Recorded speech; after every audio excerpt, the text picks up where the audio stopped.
The Wonderful Wizard of Oz. Chapter 21. The Lion Becomes the King of Beasts. After climbing down from the China Wall, the travelers found themselves in a disagreeable country, full of bogs and marshes and covered with tall, rank grass. It was difficult to walk without falling into muddy holes, for the grass was so thick that it hid them from sight. However, by carefully picking their way, they got safely along until they reached solid ground. But here the country seemed wilder than ever, and after a long and tiresome walk through the underbrush they entered another forest, where the trees were bigger and older than any they had ever seen. "This forest is perfectly delightful," declared the lion, looking around him with joy. "Never have I seen a more beautiful place." "It seems gloomy," said the scarecrow. "Not a bit of it," answered the lion. "I should like to live here all my life. See how soft the dried leaves are under your feet and how rich and green the moss is that clings to these old trees. Surely no wild beast could wish a pleasanter home."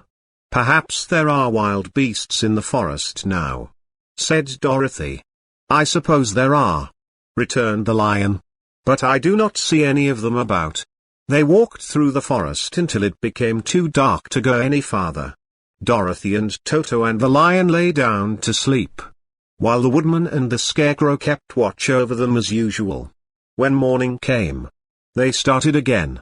Before they had gone far they heard a low rumble, as of the growling of many wild animals.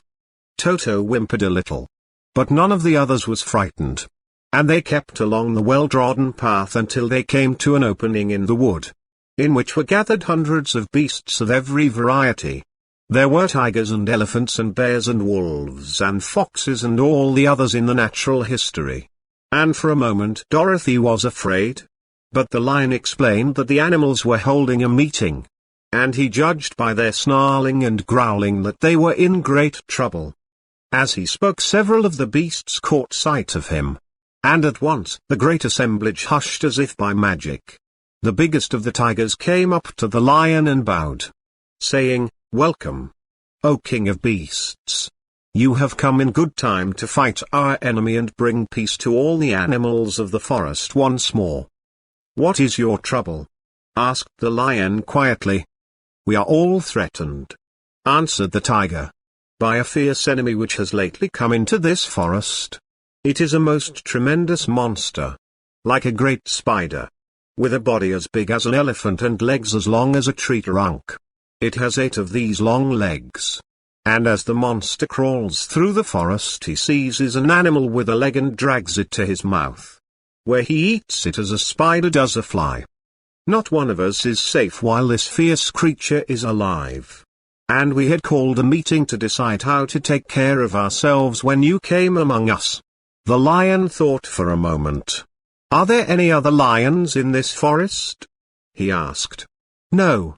There were some, but the monster has eaten them all.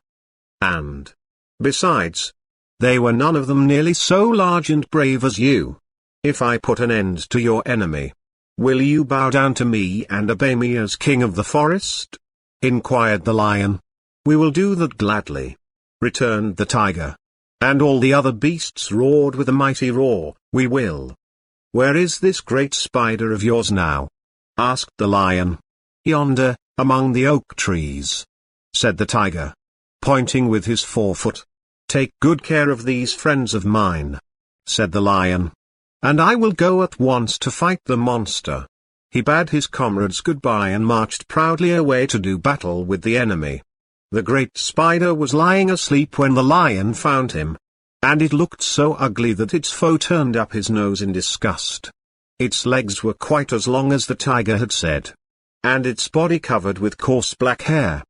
It had a great mouth, with a row of sharp teeth a foot long, but its head was joined to the pudgy body by a neck as slender as a wasp's waist. This gave the lion a hint of the best way to attack the creature, and as he knew it was easier to fight it asleep than awake, he gave a great spring and landed directly upon the monster's back.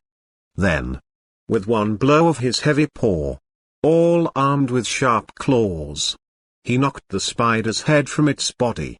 jumping down. He watched it until the long legs stopped wiggling. When he knew it was quite dead, the lion went back to the opening where the beasts of the forest were waiting for him and said proudly, "You need fear your enemy no longer." Then the beasts bowed down to the lion as their king. And he promised to come back and rule over them as soon as Dorothy was safely on her way to Kansas. Esse vídeo já acabou. É só apertar que tem mais um. Também não esqueça de se inscrever no canal e ativar as notificações.